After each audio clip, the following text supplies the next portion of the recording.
You're working at Unilever right now, but this is just the start of your career. What else do you dream of achieving in your life?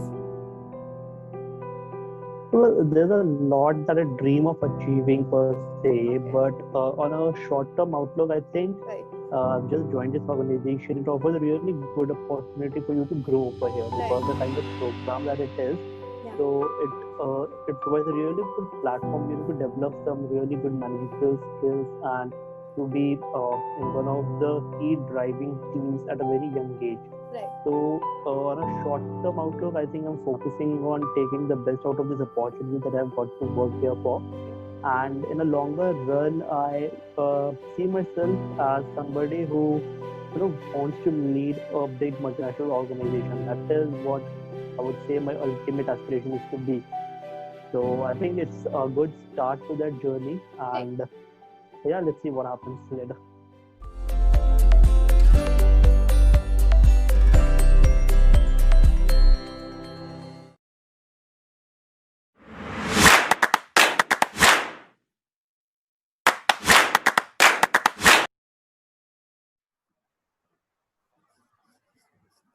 Nothing is impossible to achieve if you have the correct determination, willpower, and you can achieve anything in this world with a tad bit of faith in yourself and in your dream.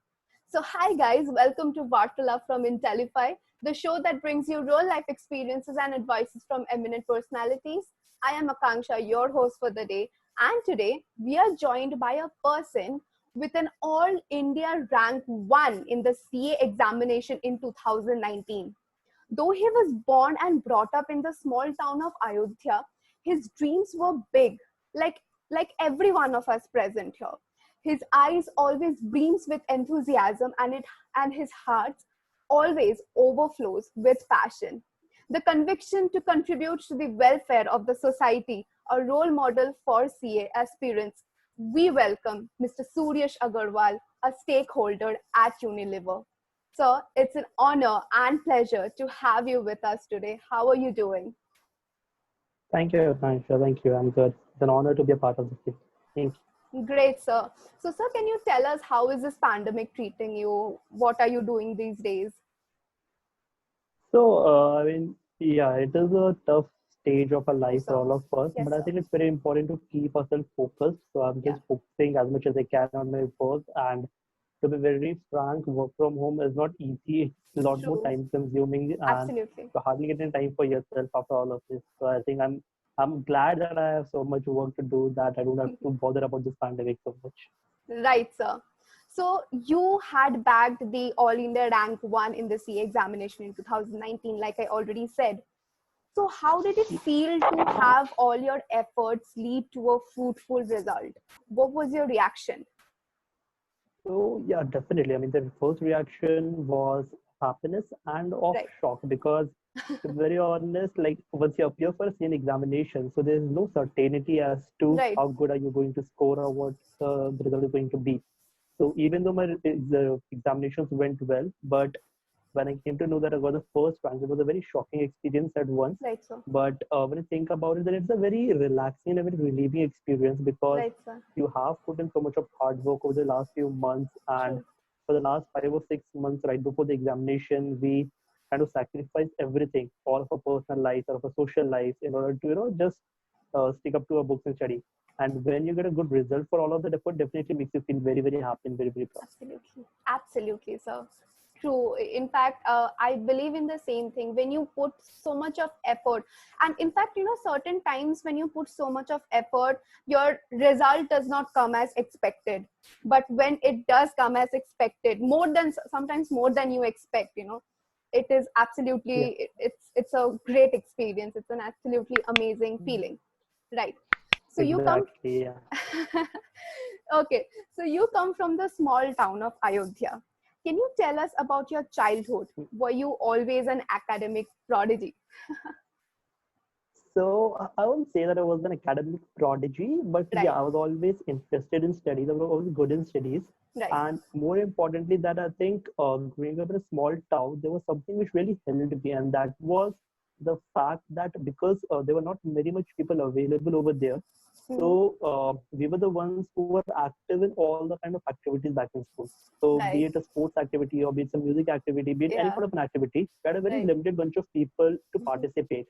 And Yeah. that helped me to, kind of get an exposure to all the Yes. different things.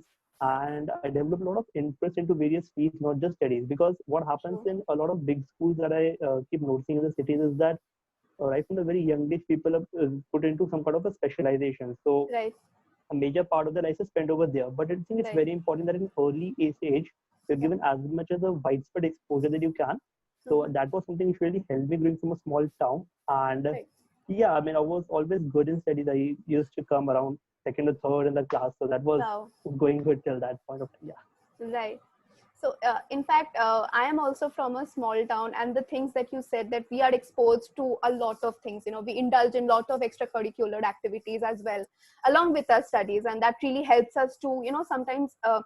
At the other hand, it helps us to build our personality as well, and push us towards Exactly. our Yeah. dreams and everything.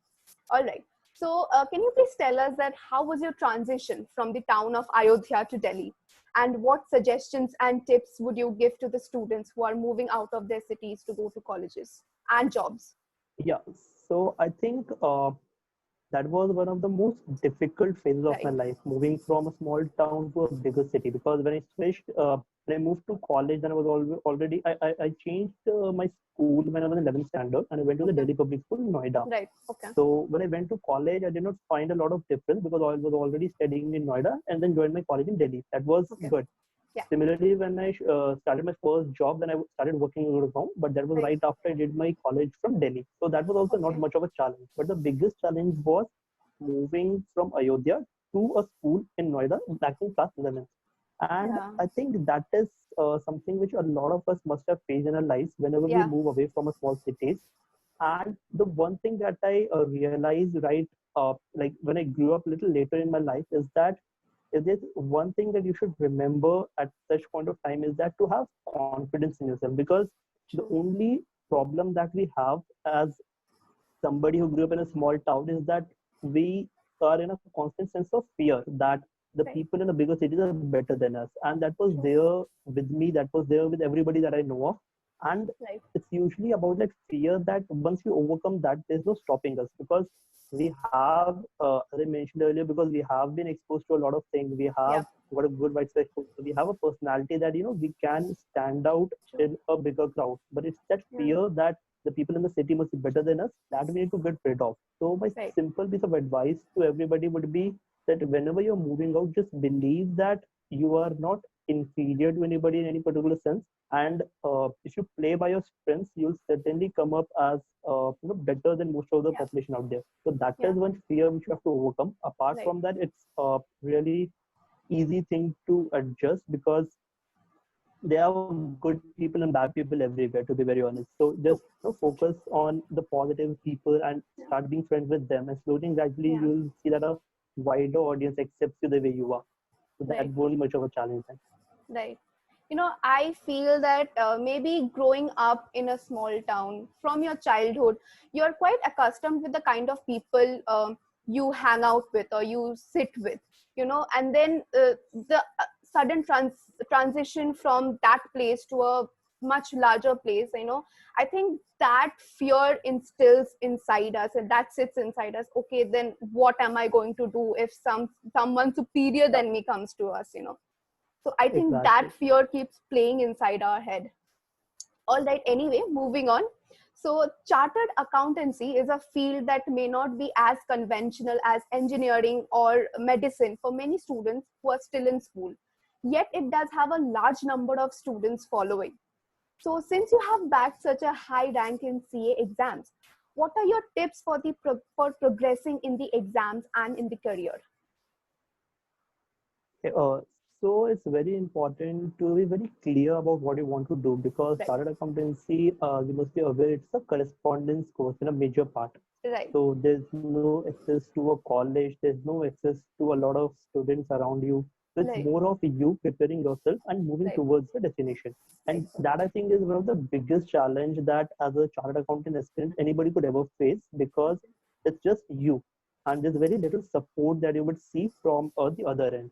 Right. So one of the first step that I would like to give over here is that right from the very starting, I mean, a lot of people say that coachings are not important. You can study yourself. Yeah. So just from a study point of view, yes, you can study yourself. It's manageable. Right. But the fact that when we join a coaching, you develop some friends who you can talk to. You develop a Hmm. guide or a mentor who can help you through. And I Yeah. think that exposure and that experience and that communication is something which you really must look forward to. So even if you think that you can manage your studies yourself, it's always better to join a particular institute so that at least you get access to some of the guides or the mentors. Or if not a private institute, there are various platforms which are provided by the Institute of Chartered Accountants of India, Okay. wherein you can continuously keep connecting with Right. the chartered accountants, the members and the teachers. So even the institute does its own classes. So all of that must be followed and must be used, because Right. in absence of it gets sometimes very frustrating to Right. do everything by yourself. So that Yeah. is one of the things which is common throughout the entire CA journey over the all 4 years of it. And apart from that, I would say that from a purely academic point of view, if there's one thing that would help you to outperform the CA examinations, it is your ability to understand things, because that is again one of the very big misconceptions that a lot of people have, that if I'm not a good learner, I may not be a good chartered accountant. Right. So that is again one of the reasons why so many people, when they're back in school, they do not consider it an option, because they think Right. it's a very difficult course which needs a lot of Absolutely. learning. Yeah. But on the other hand, what I realize is that it's a very logical course as well. So if you have a good logical framework and a good logical aptitude, Yeah. then with a little bit of learning, you can easily manage this course. So it is definitely not an option that you would scrap off, given that you are not a very good learner, your memory is not good. So that misconception has to go, and only then more and more students will be attracted to this particular course. Right. So that's a great advice, sir. And I also believe in this thing. What self study is actually important to see you understand yourself better. So when you study with, you sit with yourself and you study, you understand things better. But for that understanding to come, you need a sense of guidance from a mentor, from a teacher or a professor. So I think that is very important. All right. Anyway, moving on. So, how did you decide that this is what you wanted to do for the rest of your life? And what drove you towards the field of commerce and chartered accountancy? Yeah, what drove me towards commerce was very frankly my not being very good at chemistry, because back in 10th standard when you had all science Right, subjects, you right, tend to develop some kind of an affection, some kind of hatred towards certain true, subjects. So I always liked subjects like mathematics more, and I just didn't understand what chemistry was all about. right, So I thought this is not the right line for me, and because the commerce subjects are very new and very yeah, different, yeah, and we did not have much idea about that. So I talked to a few people. My elder sister was pursuing chartered accountancy back then, mhm, so I talked to her about what exactly is the field of commerce that she has been studying, that she has been working in. So I think that is one thing which a lot of people don't do. They just choose their right, streams on the basis of what their friends are doing. So it's always really important to just ask your seniors as to what exactly does commerce means. What am I supposed to do if I study commerce? So right, that is one question we should always be asked before choosing the streams.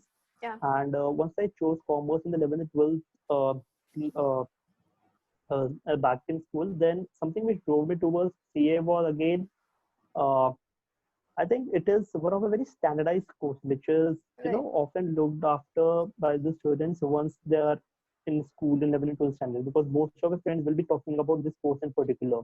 right, So although there are other professional courses such as CS, CPA, CFA, which where the commerce student can pursue, but then CA is still one of the most widely known and the most popular course among our age group even these days.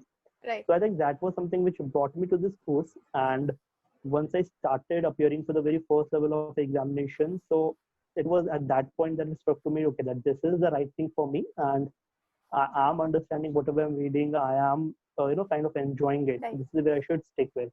So right, in the beginning, it's always a gamble because you don't know yeah, what exactly it is about. But hmm, it's good to have a little bit of knowledge as to what is there, which is coming to you, yes. and then just give it a shot. If you enjoy it, you'll know that this is your cup of your life. Absolutely, sir. Completely agree to whatever you said right now. You should have a little bit of knowledge, and it's sometimes it's better to have a little bit of uncertainty, not knowing what the future holds for yourself, and then just go for it, and then just see what happens to you next. All Yeah, right. because I started with CS Yeah. and CFA courses as well back when I was in college. So I wasn't All very right. sure of what I want to do. True. Right. And then I tend to pursue all of them till the end. That's a different thing. But again, at a starting level, if you want to explore your options, that's perfectly fine doing it. It's Absolutely. nowhere wrong to True. explore the various options that you have. True. Because see, for everybody things happen in a different time, so it's always good to take your own time. All right. Moving on. So it took you about 2.5 years to crack the exam. So how did you keep up with your motivation and your strength during these years, and how did you deal with all the lows? So the 2.5 years that we have between the two levels of examination, a Right. major part of it goes to our articleship training. Okay. And the actual self-study that you get into is the last 6 months where you actually take a leave from your work and then you Okay. start studying. So I Okay. think in the first 2 years, something which I kept in mind was that I only have to complete all my coachings and all my classes so that when I am off for my preparation leave in the last 6 months, I at least have an idea as to what all the subjects have to offer. Right. So it would be not like any particular subject is completely alien to me, but I have an idea as to what exactly are the various topics covered in it, how do we go Right. about it. So and it's very much manageable and very practical because in the first 2 years, when you're working full time from 9 to 9 in the evening, then it's very difficult to take out time True. for self study. But what you can manage is to have your coachings because most of the coachings take place early in the morning, that is from 6 to 10 Right. before your office hours will start. So I just ensure that I took my coaching and did not, burden myself with a lot of self-study and did not worry myself that I'm not studying a lot. Right. Because I knew that if by the end of 2 years I'm done with all my coaching and I have my resources and my understanding ready, then the last 6 months are enough for me to, just sit down and study and prepare by myself. So that True. is the kind of strategy you should use because if you start worrying right from the very first day, then 2.5 years is a long, long time. And there will be a lot more of lows than what I faced in my journey because for the Yeah. first 2 years I did not bother myself, but I just had a plan, stuck to it, and I thoroughly enjoyed my job. I hanged out with friends a lot, and I did not sacrifice much in those 2 years. So Right. that in the last 6 months, when I sit down to study, I have this excuse to make to myself that I did a lot of fun in the last Hmm. 2 years. Yeah. Now 6 months I have to sacrifice, so that Right. won't be very difficult for you. True. So keep it that way. And Yeah. yeah, so there will be lows in the last few months. That's very, very natural. And the best way is to just take a little break, watch a Yeah. small movie or anything, because I think that's the best Christmas you have. Yeah. And it's the most important thing is to accept the fact that there will be lows. Because if you don't do that, then you'll be kind of stuck in your not being efficient, not being productive. So it's Yeah. very important to accept that ठीक है, आज नहीं हो रहा, today is a low day. Yeah. Let's sleep early today. We'll start fresh tomorrow. So that acceptance is the most important thing in order to tackle any kind of low in your True. journey. True. I think it's not only important just in the case of studies. I think in every aspect of your life. Every yeah. I mean, whatever you do, you have to first accept the fact that, yes, I don't feel good. Because, if you just neglect the fact that, no, I'm fine, it's absolutely all right, then it is going to just pile up, nothing else. Hmm. All right. So, great answer, sir. So, you have strong interest in the field of music and table tennis as well. Often we see that students completely immerse themselves in studies and don't take out time for other recreational activities. So how important do you think is to maintain this balance, and do you think that it is very important that you should have a balance in your social life as well as in your academic life? I think yes, that is very, very important. Right. So, like for music, table tennis, I developed all those interests back in school. So I represent Right. my school in various competitions in these fields. Right. And so even later, a few months before the examination, whenever I got a chance to play tennis, I used to do that Yeah. back in office and anything. So Right. 2 or 3 hours of playing table tennis, refreshed me up and makes me feel so much ready, so much back at work again. So Yeah. if you have such kind of an interest, I think it definitely boosts your productivity, it definitely Right. boosts your motivation, and it helps in a lot of way because even if you look for a longer career journey beyond your Yeah. examinations, you have Yeah. to have a good network and a good personality. Yes. If you're stuck to your book, you will be able to Very develop true. that. Yeah. So whenever I used to play tables, I meet a lot of people over there, people Yeah. from different firms or different departments that I may not have a chance to interact with. But I got some good networking opportunity while I was playing with them back in office in the lunch hours or maybe in the Wow. evening hours, 1 or 2 hours. So Yeah. that is something which really helped me not only from a personal boost point of view, but Yes. also from having good professional connect and networking point of view. Right. So it's very important to indulge yourself in as many activities as you can True. at whatever level it be. But it's Yeah. very important to keep doing a lot of things apart from studies so that Right. when you're studying you don't have to bother about missing out on anything. That is Yeah. again one thing which is very important. Sir, absolutely true. I completely agree with the last part of your answer that, actually, I believe in one proverb that we learned when we were kids, that all work and no play makes Jack a dull boy. When I first heard this proverb, I was like, I really got into it. And I think this is a extremely relevant proverb to everyone's life, you know. Anyway, so support and belief are two things that help us reach our goals and desires. So how did your parents help you in preparing for the exam?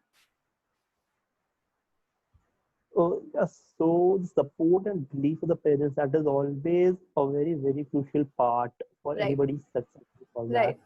And I think, yeah, if there's one driving force that was always behind me was that my parents are expecting something out of me.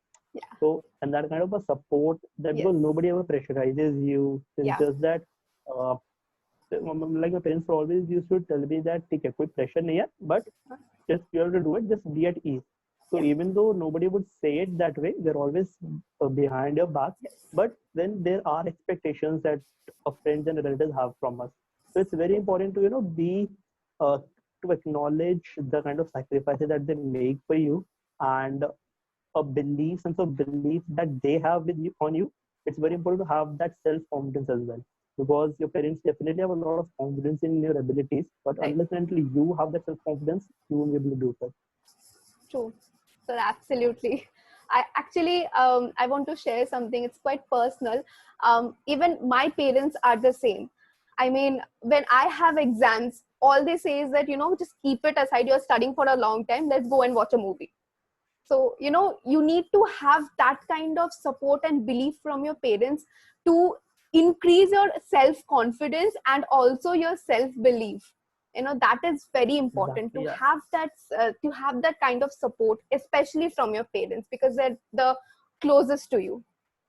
Anyway, Definitely. Yeah. yeah. So in the 3 hours of the exam, how did you maintain your cool and remain focused? Okay. So those 3 hours, they are undoubtedly the most crucial 3 hours. So it doesn't Absolutely. matter how much you studied in the past 3 years. Yeah. What actually matters is how cool and composed you are in those 3 hours, because that is what actually matters. Yeah. And one of the most important things that I realized by writing an examination is Yeah. that so at all the levels of examination, we are given 15 minutes of additional time right before the examination starts. Yeah. And in those 15 minutes, you are given a question paper, and that's a reading time for you, wherein you cannot attempt it, but you can just go through the question paper. And I Right. think those 15 minutes are so much crucial because because I kind of develop a mental framework as to how do I have to approach my next 3 hours. Right. And that is which I think a lot of C aspirants fail to do, because of which they struggle throughout the next 3 hours, and they don't have a direction as to what they're doing, which develops a lot of uh, I would say they get worried that my paper won't get completed on time, or they get Yeah. worried that I may not be able to attempt the whole thing. Right. But what I used to do is in the first 15 minutes, I used to analyze that, okay, Yeah. these are some of the longer questions. Yes. And if I take uh, some more time in solving these questions, then it's fine, because I have the other questions which are comparatively shorter in length, and I can manage that. So once Yeah. I have that framework back in my mind, I'm very composed throughout the writing of my examination. And whenever I feel that okay, I'm taking a lot of time, I know that I have a smaller question at the end, and I'll Right. be able to save some time back then. So Right. that kind of looking at the entire examination as one single challenge for 3 hours, it is very important instead of focusing True. on one question at a time. So Yeah. once you have that complete framework, then Yeah. you can go about tackling each of the question individually. So that is one thing which I really would like to advise to people, to use that 15 minutes very wisely, because that has been given now in almost all the Very true. examinations that we have. Exactly, it's completely true, whether it be a CA examination, or it is a board examination, or Yeah. even our unit test, Hmm. they give us 15 minutes of time to just go through the question paper. And even our teachers also tell us, just read the question paper, whatever you're not able to answer right now, maybe because of the pressure, you will be able to answer it when you're writing the examination, because you're in a particular Yeah, flow at that point of time. All right. exactly. Yeah.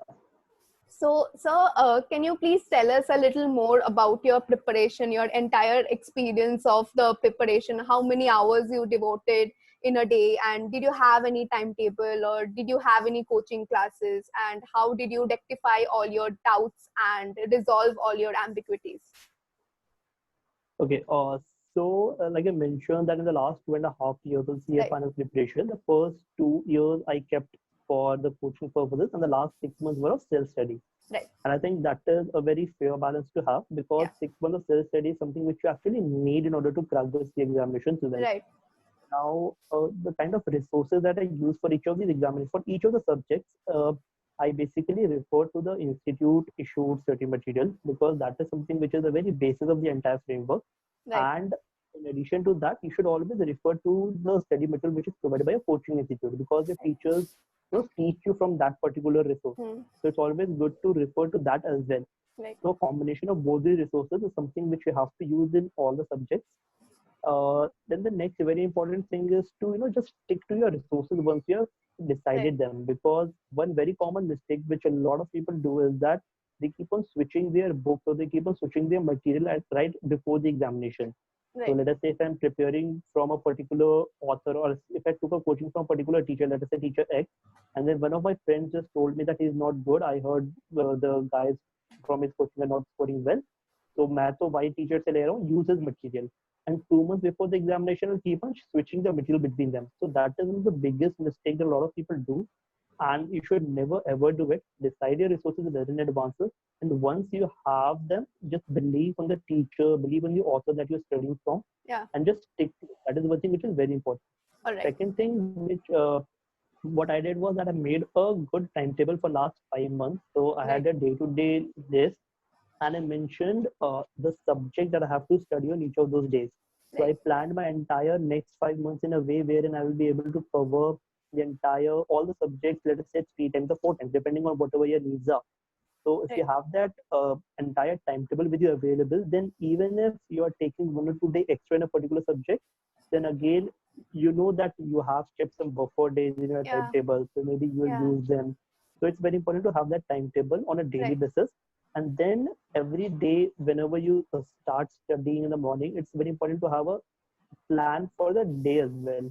That okay, this is a particular topic that I'm going to study. yeah, Because if you don't have that, I think it's the biggest problem with this examination is its length. So it's yeah, a very, very comprehensive examination. It's a very, very lengthy subject. It's a really lengthy, and if you don't follow a rigid timetable to it, then you realize that the entire thing is very open-ended, yes, and you won't be able to take control of whatever you are studying for the last yeah, few months. So mm-hmm, sometimes it feels like I don't even know what I've been studying for the last few months, mm-hmm, because I have no control of what I was doing. yeah, So it's very important to have that timetable. That is extremely yes, important. true, And about the hours of study, I think in the last few days you'll have to put in some good 13 to 14 hours. Now that is right, something which you have to do in the last few days. And what I used to practice right from the very starting was that I used to try and take out around 9 to 10 hours of effective study, because uh, that is something which will only come if you sit at your place for around 12 to 13 hours.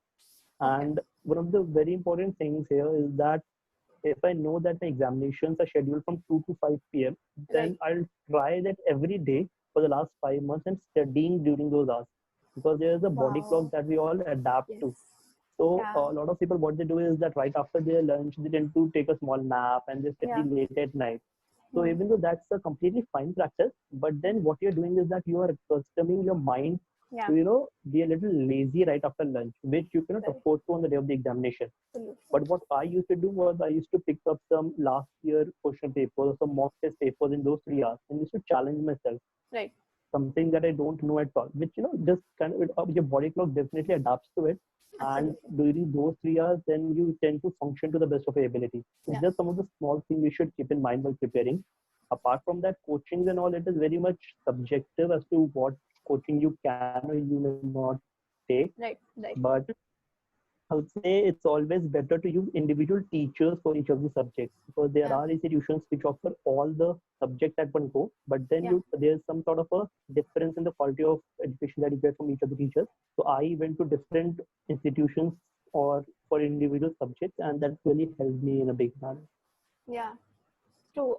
I think the thing that you said about the body clock, I think it's really, really important thing to keep in mind. I think it's one of the most important to keep in mind, because you're sitting in the exam and that is the time you have your lunch, and then you feel a little dizzy and you feel like let me just take a break, and it happens when you're studying the entire day and then you have your lunch, you feel tired.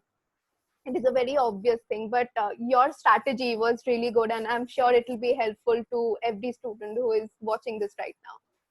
So, okay, moving on. So, you are of such a ripe age and are harnessing your immense potential.